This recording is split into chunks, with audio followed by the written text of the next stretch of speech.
Hey, this is Buzz Bishop, and you're listening to the Don't Change Much podcast, brought to you by the Canadian Men's Health Foundation. We have a special episode in store today, and in store is in the grocery store. We are focused on food, how it impacts our health. I'm joined by renowned Canadian chef Ned Bell and registered dietitian from TELUS Health MyCare, Caitlin Boudreau. We're going to talk about why what we eat matters, where to start, how to explore simple changes to our diet, what to buy at the grocery store, and how all of these things can produce big benefits for our health when you don't change much.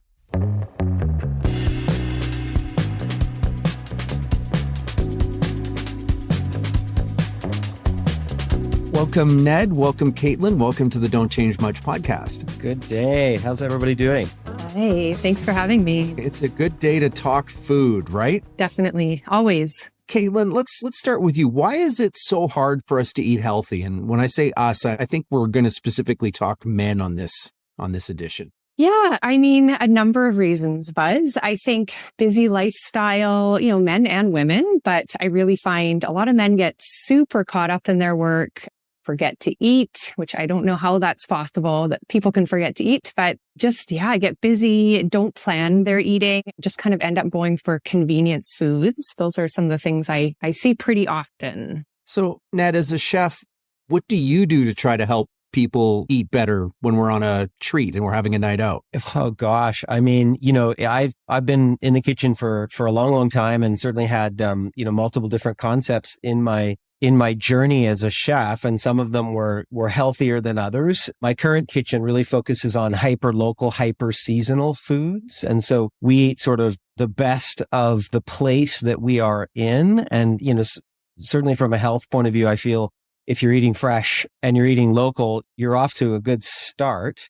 Our food is fairly rich. And so by design, we usually focus on smaller portions of protein. I like to say, really, when I build a dish, it's nutrient-dense, plant-based ingredients that fill up the plate with sustainability as the garnish, sustainable, thoughtful protein as the garnish. So not, 8 or 10 or 12 ounces of protein, whether that's seafood protein or land-raised animal protein or plant-based protein. And maybe it's, 3, 4, 5 ounces of higher end premium sustainable proteins that garnish a really filling, delicious dish. And, food is not complicated. I mean, it's really ingredient focused. Right. I was browsing your menu at the restaurant at Naramata Inn, and it's, sustainable, local. And then you list all the producers where your foods come from. The mushrooms, the coffee, the vegetables, the beef. It almost felt like it was an episode of Portlandia where you want to go out and meet the chicken. If you wanted, I could take you there. Right. But that is almost like a satirical take. But when you're building it, it's John's carrots, it's Mary's oysters, it's, the grass from your backyard, right? Yeah. I mean, look, I'm a chef. Like, the truth is, I don't eat that way at home with my family, with my sons and my wife. I certainly don't. You're coming to my restaurant for that experience. When you're in the grocery store, North Americans are creatures of habit. Humans are creatures of habit. And we often go to the store and buy the same things and have for decades. And so I challenge people, like I wrote a cookbook a number of years ago, and I challenge people, when you go to the grocery store, leave a few lines blank at the bottom of your list and challenge yourself to fill those blank lines with things you don't normally buy. So maybe you're just diversifying the things that you're feeding your family with. It could be, celery root. It could be different squashes. It could be a different kind of protein that maybe isn't as expensive. It could be any number of things. I mean, my boys want chicken and broccoli, steak and broccoli, steak and broccoli.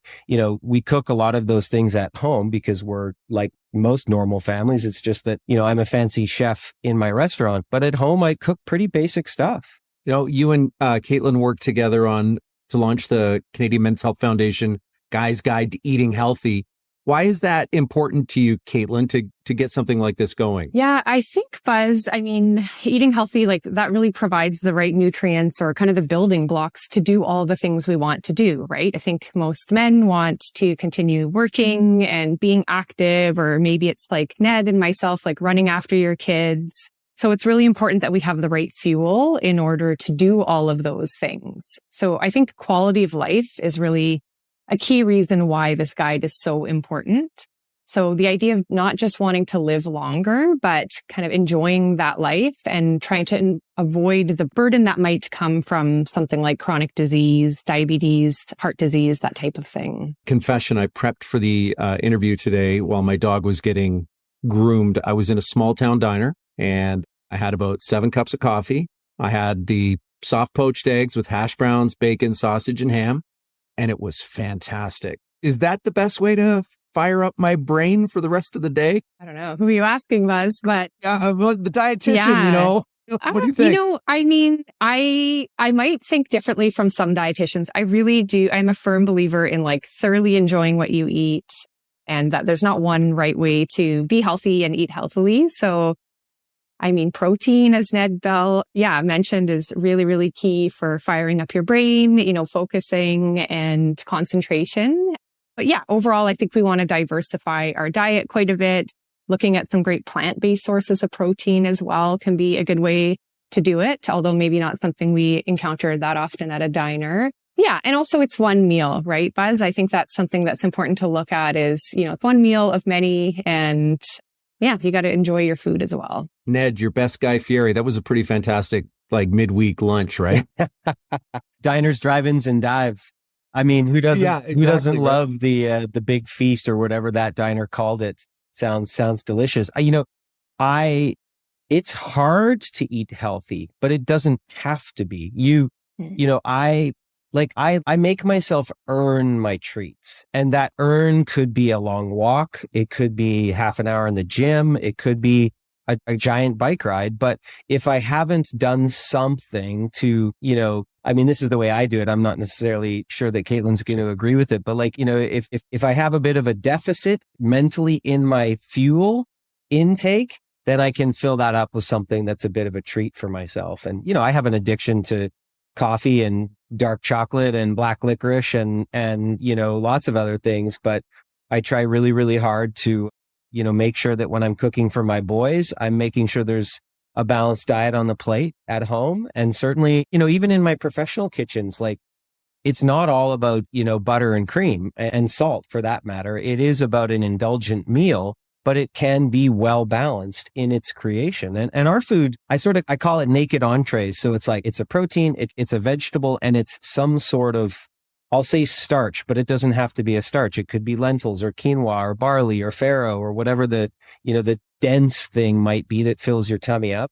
And then it's the vegetable of the moment. It's some sort of premium protein, and it's a sauce. Quite often for me in the restaurants, I use a lot of vinaigrettes because I don't want heavy sauces. I want great olive oil. I want great citrus, great vinegars, something that just gives it a little zip and a little zing and maybe a touch of sweetness with some honey or maple. And that's the kind of ways that we eat at home and when I'm creating dishes for the restaurants. I like what you said, though. You need to earn something before you're going to have it. Is accountability a thing guys are good at, Caitlin? Yeah, some, maybe. Yeah, I find there's a real all or nothing mentality with a lot of the men that I chat with. So if they're not, full blown keto or fasting or, I don't know, doing some extreme diet, they sort of feel like, what's the point? I think that's the real challenge when I work with, some of the male clients that I work with is just trying to help them see that there is, a gray area and, just a few small changes can actually have a big impact. It doesn't have to be completely, one extreme or the other. Yeah, don't change much. Yeah. If I can just quickly add to that, I have to admit my wife played a pretty big role in the change that I went through about 12 years ago. We've been married for 15 years and, we got married a little later than normal in life. And I used to only think that I had done a workout if it was a 2-hour something, a 2-hour ride and, an hour and 45-minute run where I was just dying. Unless I could do the 2-hour something, I didn't even bother because it was not worth it, Yeah. And she said, half an hour is better than nothing. And it was really that it took me years to get that. But now I think to myself, half an hour is better than nothing, whether it's lifting something heavy, whether it's going for a walk, whether it is going for a short run or a ride. It doesn't need to be this big accomplishment. And I'm an accomplishment guy. But when it comes to how I fuel myself and how I, release this sort of stresses or endorphins that I'm, might be going after, I think we as guys are just like, if it's not the highest mountain, I haven't done anything, and that's just baloney, like it doesn't need to be that. It can be short bursts of something that just gives your brain a break and maybe, makes you earn that treat. Manage your stress, not the other way around. For simple ways to improve your mental health, check out the free MindFit Toolkit from the Canadian Men's Health Foundation. Complete a self-assessment, access virtual counseling, and learn more about how anxiety, stress, or depression might be impacting your health.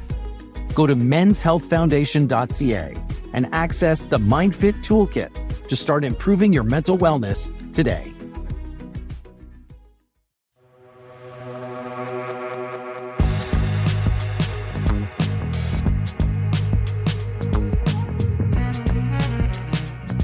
Caitlin, over at don'tchangemuch.ca, you have a couple of food blogs in addition to the Guy's Guide to Eating. And I was going through one of them and you were talking about foods for focus.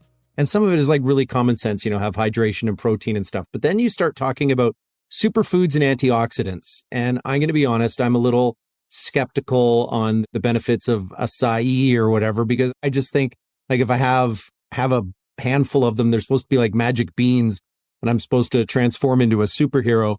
And yet, I still snore and I'm overweight and didn't make a big change. So what is the science? What is the power behind these superfoods? Well, I think, I wish there were superfoods. I feel like they sound very cool, but they're not actually a thing. I mean, there really is no actual superfood. I try to steer my clients away from that idea that there's like one specific food they should be eating, right? It's always like the flavor of the month, it's acai or it's something else. I mean, of course, there are foods that are very nutrient dense.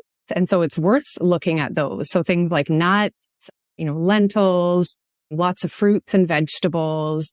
So those antioxidant rich foods, and antioxidants really are actually a thing and do help prevent chronic disease. Those are absolutely worth trying to get more of in our diet. So it could be something like beets or, berries or some of the grains that Ned has talked about, barley, but they can be really simple. I think that's another key point that he raised. It doesn't have to be something that you're going to some boutique-y grocery store for. I mean, you can buy barley, you can buy lentils pretty much anywhere. Yeah, a big bag of barley. I'll get like a 1 pound bag of barley, make that up on a Sunday and fill that with some oats or granola and some berries and coconut. And then that's my breakfast for the rest of the week. And can stay in the fridge all week and it's super filling and it's great. Yeah, right? That's great. Okay, so we're trying to make it seem like eating healthy is easy and it should be. But what about prep and routine and getting into a habit, Ned? What kind of advice do you have to give to people in the kitchen for that? Well, I mean, firstly, start small. I think if you think of 7 days in a week and you just, you don't cook at home very often, or it's usually convenience foods or what have you, start with 2 out of 7 and, really commit to 2 out of 7 as a routine that you're feeding your family that way, or even for yourself, it's a routine that you get into. Like, I love getting up early. My wife likes to sleep in a little later than me. She goes to bed a little later than I do, and I love to get up early. So I actually spend the mornings before anyone's up doing some prep. And I love it because it's kind of turn on the radio. I listen to a podcast. I listen to, whatever's the thing that I'm interested in at the moment. And I just bang out 45 minutes, half an hour worth of prep. And to your point of the barley porridge that you have, for the rest of the week, prep's so important. It is intimidating to many. Lots of people don't like cooking, but I mean, food is the one thing that connects every human. We all eat. And why wouldn't you want to eat just a little bit healthier, whether you're inspiring your kids or your partner, or yourself or your friends? Start with baby steps. It doesn't have to be every day of the week. It doesn't have to be every month, every day of the month. It's, couple of days a week. And then you'll start to realize, oh, I feel a little better. This routine is easier. Maybe I'm, eating a bit healthier, and then go up to 3 days and then go up to 4 days and stop at 4 days. Like, allow yourself 2 days on the flip side once you get into that scenario where you could cheat and go out for a delicious meal at my restaurant or somebody else's restaurant, or you can enjoy that extra scoop of ice cream or that thing that you might crave that, you would have just eaten blindly before. All right. So meal prep. I have a lot of friends on social who do that. the salad jars that they're bringing to lunch every day, or they're doing, like some chicken with some grains and salsa, and, they're piling them up in the Rubbermaid. That stuff really, if you did that on Sunday, that's not really good by Friday at lunch, is it? I mean, okay, so Caitlin, you're like, chef, what do you think? I love leftovers. I cook for leftovers. And I think people are intimidated by food after 3 days, but I'll eat things on the 5th day. No problem. No problem. There's like, if you've cooked it properly, if you've cooled it properly, if you've stored it properly, and if you bought quote unquote fresh ingredients, you will be just fine. And, I cook for leftovers. I really do. What's your take on meal prep, Caitlin? Yeah, I mean, I think it's an absolute must do. And to Ned's point, I think people will be surprised that things keep longer than they think. And I mean, you can get creative too. Like if you think about, maybe it's not creative, but to me, like throwing together like a nice soup or a stew, those are my favorite things to make because they're pretty easy to make. They're hard to mess up.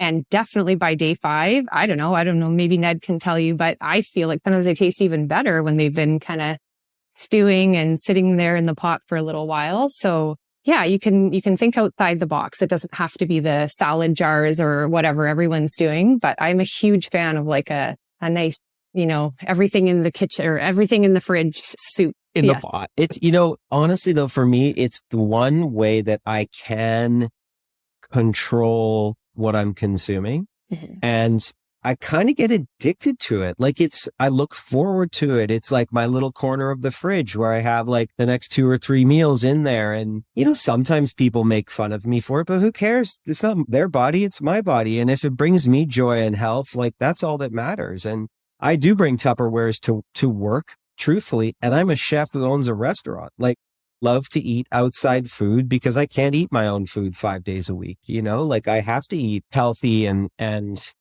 there's some sort of, I mean, I am a bit of a control freak, as you can imagine, being a chef. And there's something about controlling the intake for me of my own food that, I don't know, just gives me a level of power. And I kind of get into a routine and it's like, okay, I know I'm going to eat this and I can go for a run this afternoon and I can hit the gym in the morning or I can go for a walk in between service, or, we all have time. We have time to cook and we have time for exercise. We think we don't, but we just don't prioritize properly. One of my favorite things to do on the weekend is to make that big Sunday dinner, and it's golf or football or whatever. We all have great rooms now and I'm standing at the kitchen island, get out, daddy's cooking, and I'm watching the end of the big game. But Caitlin, when we talk about eating healthy and this meal prep, I think that's where it comes in, where we think eating healthy is expensive. But if you look at lunches at work, if you're just like in a regular office building downtown or you're hitting a drive-through, you're looking at $75-$80 a week if you were doing it versus pennies to dollars if you were just bringing a Tupperware of lunch that was healthier and less expensive. Yeah, I mean, food costs absolutely have gone up, like very substantially. So I think we have to acknowledge that it can be more expensive to eat healthier when we're talking about like fresh fruits and vegetables and things like that. But I guess ultimately, I don't feel like it has to be more expensive. And exactly what your point was there, Buzz, about, if you're eating out, ordering skip the dishes, takeout all the time, I mean, that is incredibly expensive. For like a one meal, not going to do double duty. You're not going to have leftovers. So I think, again, to Ned's point about keeping it really, really simple, you can create some fantastic dishes. Again, the big pots of soup and things like that, and bringing those to work and saving quite a bit of money that way. So I think it doesn't have to be more expensive, but the prep and the planning piece is going to have to come into play here. Here's one other thing that I do for meal prep and planning is every couple of months, we'll grab 3 or 4 days worth of the meal prep kits. There's a dozen of them out there. That adds variety to the usual thing. So I'm learning a new dish. I get the kids to go through the menus. They're picking something that they're going to want. They can pitch in and help. And on a busy week, when it's rushing home from school to an activity, that stuff is all prepped and measured out. And it really is just half an hour. I think on a per unit basis, it's a lot more expensive than doing it on your own, but the convenience of having something fresh and healthy and different, I think, and it's cheaper than eating out. I find it to be a fun curveball. What do you think, Ned? Yeah, I agree. My wife loves those meal kit companies because when I'm not at home, she wants to get something for the boys that has some variety and some tastiness. They love actually cooking it together. So there's that. I think that's a really important skill and time together for them. And, I've jumped in there a couple of times just for fun too, just because, why not? I'm obviously unique because I am a chef and I actually really love what I do and I love being in the kitchen, but, not obviously rare. And, there's many people that have enough time to spend hours a week in the kitchen, but that's why I think it's like 2 days a week. Start with something small, don't change much, right? I mean, start with a couple of days where you're shopping for a few different things. And honestly, if you cooked 1 day a week, like maybe you do, Buzz, on Sundays, but if you cooked 2 days a week, you're cooking 4 or 5 meals for the week in those 2 days. And especially if you're cooking for leftovers like me, I mean, I'll just cook a bag of quinoa even and make nothing with it. Just actually have raw quinoa in the fridge waiting to be tossed with, cranberries and cashews or some sort of leftover vegetable that's kicking around the back of the fridge, or some sort of old chicken or, old beef that was from a few days ago. Maybe old's not the right term, but, and then when leftover, let's call it leftover. Yeah. When you do come home, because it takes 10 minutes to cook a bag of quinoa, you do come home with that leftover chicken and those, cranberries and cashews and some quickly steamed something or other. You got dinner in the middle of the table in like 15 minutes. Like it doesn't have to be this chef creation. It's just food. It can be simple and healthy and delicious. Honestly, my friends are extra virgin olive oil and some sort of delicious vinegar. I love cracked pepper and flaked salt. Like I could live off of those 5 things as flavoring. And usually it's apple cider vinegar, right. But like I don't need some sweet sauce out of a jar. I want to make it myself. And I mean, we have sweet sauces out of a jar in my fridge, but I think we think it has to be this curated dish because we're all watching Food Network, or used to be. It's just food. Like it doesn't have to be complicated, and cook what you want to eat. And I think Bourdain taught us that, is that, here's this fabulous chef and he's eating out of the back of restaurants and just small family meals, and you're expecting like all the garnish and stuff. And he's like, this is the best roast chicken I've ever had. And it's in a tent somewhere in the mountains of somewhere, right? Absolutely. I mean, the best meals that we are cooking in my kitchen are family meal, staff meal, honest to goodness, because we're usually putting all of our joy and passion and effort into our peers. We love cooking for our guests, don't get me wrong, but you come to a family meal at 4:30 in my kitchen and you're going to eat something delicious, and it's going to come from some globally inspired, locally created flavor from one of my cooks who's from another country. Like it's the best meals to eat, and of course that doesn't mean that's how we're cooking at home, but you're putting it in your body. You want to consume something that gives you that energy and that fuel. And when you eat healthy, you are healthy, or you are healthier. And, I struggle with my weight my whole life. At my heaviest, I was 220. I'm, 170 now. And, I used to eat everything, all the cheese, all the butter, all the meat, all the whatever. And now it's just don't change much, nutrient dense, plant-based, and sustainability is the garnish. And you can be well on your way to healthy eating. And you're inspiring your sons and your daughters and your children and your partner and your spouses and your aunts and uncles. Like when I first met my wife 15 years ago, her parents did not eat a lot of vegetables. They're of the generation that it was meat and potatoes and something overcooked that used to be a vegetable. And now we have big platters of delicious green leafy things and, roasted something or other that's from the garden. And you can inspire the people around you quite easily.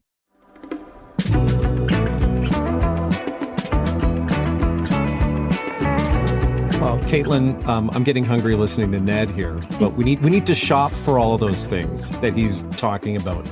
Give us some grocery store tips. I sometimes hear this idea of like shop the perimeter and, yes, you do want to pick lots of nice fresh foods, but there's lots of good stuff in those middle aisles as well. So, I mean, don't be afraid of like some canned beans or again, like, I don't know, canned tomato products. all goes back to that idea of keeping it simple, avoiding some of these misconceptions we hear, like, oh, don't ever touch frozen vegetables. Those are the worst. Like, it's okay to buy frozen veggies. They can be fantastic and can be such a great way to up your intake of, fruits and veggies.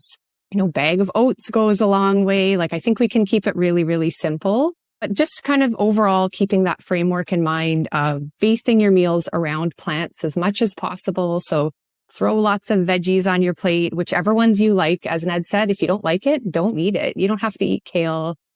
Pick a couple of veggies, get a piece of protein on there, whether it's tofu or some salmon or some chicken, and then grab a grain or a starch. So, something like some brown rice or quinoa, barley, overall, it can be fairly straightforward, but that's how I would try to frame my meals. I want to talk to you about what you do for a living, Caitlin. You're a dietitian, and I only ever hear from dietitians on the news or on blogs or on podcasts.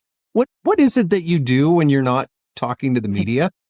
So I work predominantly one-on-one with clients. So I work for TELUS Health My Care as the lead registered dietitian there. Just, chatting with folks such as yourself who are wanting to make some changes in their eating habits, maybe trying to improve their health. So just really working with them. I think there's this misconception that dietitians are going to, hand out Canada's food guide and tell you all the things you're doing wrong with your diet. But it's really about trying to identify, what someone wants to change or work on, or maybe they don't know what they need to work on. And then just truly trying to make a couple of small little changes in how they're eating, what they're eating to overall kind of improve their health and well-being. So is that the sort of thing where if I talk to my doctor and you're pre-diabetic, you need to make some changes, is that when you can also come in to help people with that? Yeah, absolutely, Buzz. I mean, physicians are amazing, but they don't have a lot of time, right, to get into all the details about your dietary needs. So absolutely, if you found out you had, high cholesterol or diabetes, or maybe you have a family history of these things and are hoping to prevent them,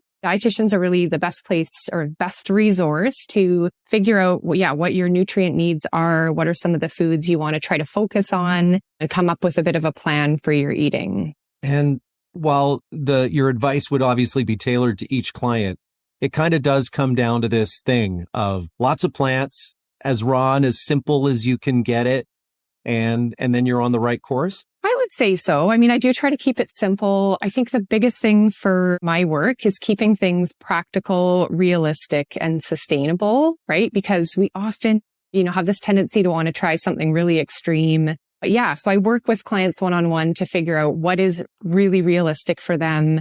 It's not going to be the same for one person to the next. We all have pretty different lifestyles.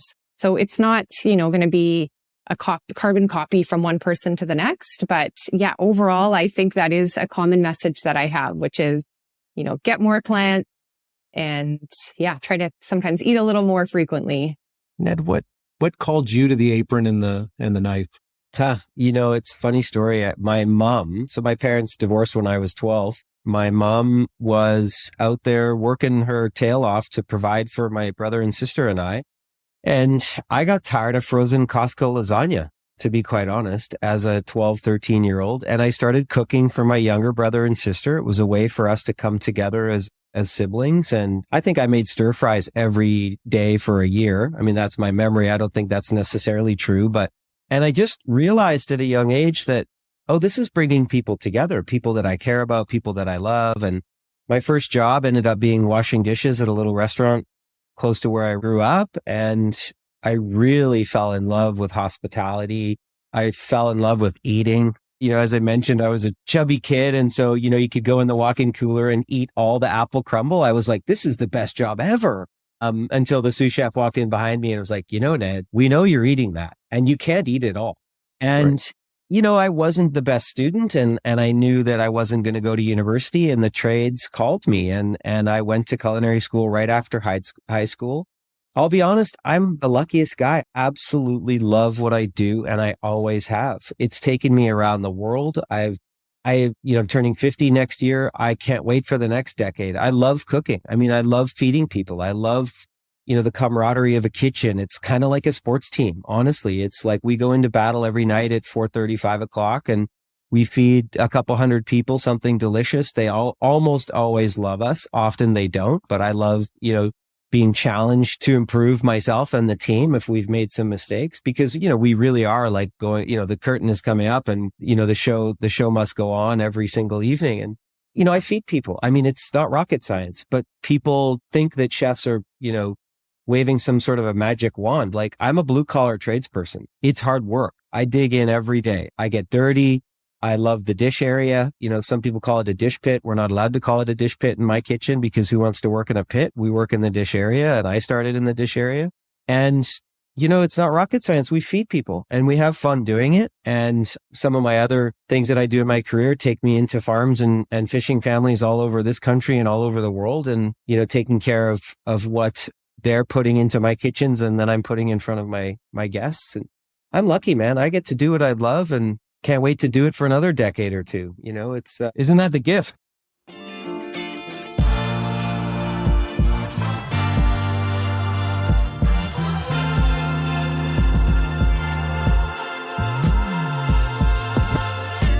Ned, I think a lot of the guys who are listening to this pod are about the same age as us, and I've got teenagers, and I'm always wondering what are they gonna do next, and they keep asking to take summer camp, trade, and I always wonder about that road to hoe to get into culinary. It is really hard work, and at the bottom for those first few years, the pay isn't there either, is it? I mean, my first year was $8 an hour. My second year was $9 an hour. My third year was $10 an hour. It took me 10 years to become a chef, but I wasn't in a rush. I lived at home for the first few years of my apprenticeship, and I went to culinary school in Vancouver. I know Sate and Nate in Alberta really well. Great schools. I've spoken at both of them, and incredible culinarians that are leading those programs. Life doesn't have to be a rush. Like, if they really want to become a chef, don't have them think about how hard it's going to be to get there. Think of, okay, do you want to cook for the rest of your career? In some way, shape, or form, you're going to be cooking or in the kitchen for 30 plus years. And yeah, the first 10 years were hard, but I loved them. I mean, if you're not willing to work hard, like you work hard, Caitlin works hard, all the men's health champions that I know, they worked darn hard to get to where they are and climbing the mountains of their sports or their, careers. Many, my wife works incredibly hard in her world. Like, people work hard if they want to be successful. And, yeah, life's expensive, certainly way more expensive than it was, in the early 90s when I went to culinary school, but it was just as hard to pay my rent, and it was $500 back in 1992 than it is now to pay a rent that's $2,500, but I was making $9 an hour. Like, it's hard work. Yes. It took me 10 years to become a chef. My advice to a young culinarian is give it 3 to 5 years before you make a true decision, whether you're in or you're out. Because many of these young chefs, they go to school, they have some debt, and then they think 2 years later, I'm not the executive chef yet. I'm out. I'm going to go do something else. Well, you're not even close to talented enough to be a sous chef, let alone an executive chef. But, Food Network, unfortunately made us all think that we could be these bad boy and bad girl chefs. And, that's just not the truth. First of all, those chefs aren't cool anymore. And, most of those bad boy chefs and bad girl chefs were probably drinking too much and partying a little too hard anyway. So, I think trades are so important. I'm a huge proponent of trades, whether it's, trades with your hands or, all the other trades that maybe aren't the cool things that we're told to go to university for. But I love cooking. You feed people. It's an incredibly rewarding career, and I would recommend it to anyone. For sure. And I guess, the chefs that I see or that I've interacted with are all such generous, happy people.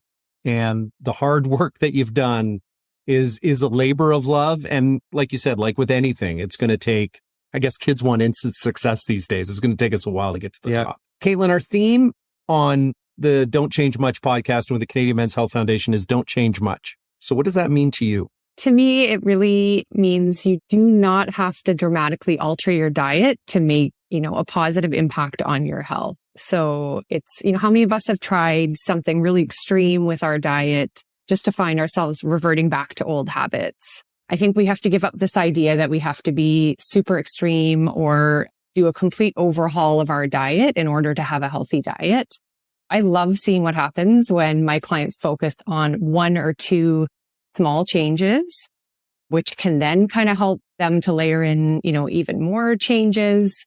So I think ultimately to me, it really means just, keep it simple. Pick one or two things that you can start doing right away, commit to them, and see what happens. I can almost guarantee that you will start eating a little bit better, probably feel a little bit better, and then start building some momentum to perhaps, have some more changes happen. And those simple things would be lots more vegetables, lots more water. Those easy steps to start on? I would say even breakfast. Like, I don't know, if you're not eating breakfast now, why not? Maybe it would be a good thing to start doing, right? Sure. Ned, you've dropped the tagline a lot during the pod. How do you sum up "Don't change much" to you? Well, I mean, it's such a great tagline because it really says everything you needed to say. Like, we think that, we're only going to be successful if we do the big, big thing over and over and over. And that's just not the way to succeed in life, let alone in food or in your family for that matter. I mean, it's the small repetitive things that make a big difference over time. And for me, it's about, making sure that I commit to my family's diet, and consumption is complicated. I mean, let's be honest. It is complicated. And, we're all hearing, oh, you should eat this, or you should eat that, or you have to eat this, or don't eat this. Like, I eat everything. I just eat it in moderation. And I try and stay away from refined sugars. I try and stay away from white bread, although every once in a while I'll have a great burger, but mostly I'm eating whole grains.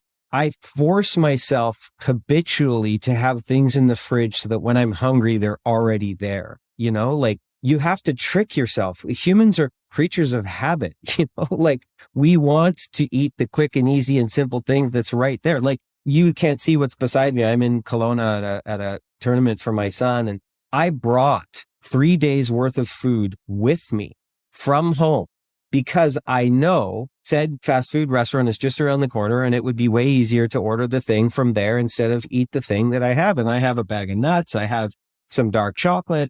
I have some healthy snacks. I have some things in the hotel fridge. I have tomorrow's breakfast already made. Like, you have to do that, or you will choose the easier thing. And, it might sound boring, but I don't know, there's joy in repetition.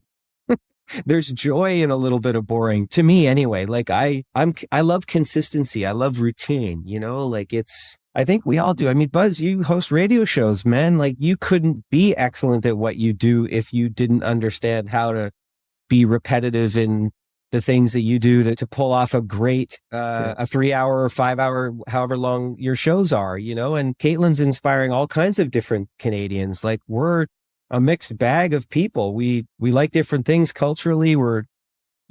It's eating healthy is a daily journey for me. That's what it is for me. It's a daily journey. And I know that I went to the gym for half an hour today, and I'm going to eat half of that dark chocolate bar later tonight because I earned it. Thank you, Ned, and thank you, Caitlin, for joining the pod this month. And thanks for contributing to the Guy's Guide to Eating Healthy. You can find it through the link in the episode description and at menshealthfoundation.ca. And if you haven't already, click the follow button to join us every month for a new episode of the Don't Change Much podcast.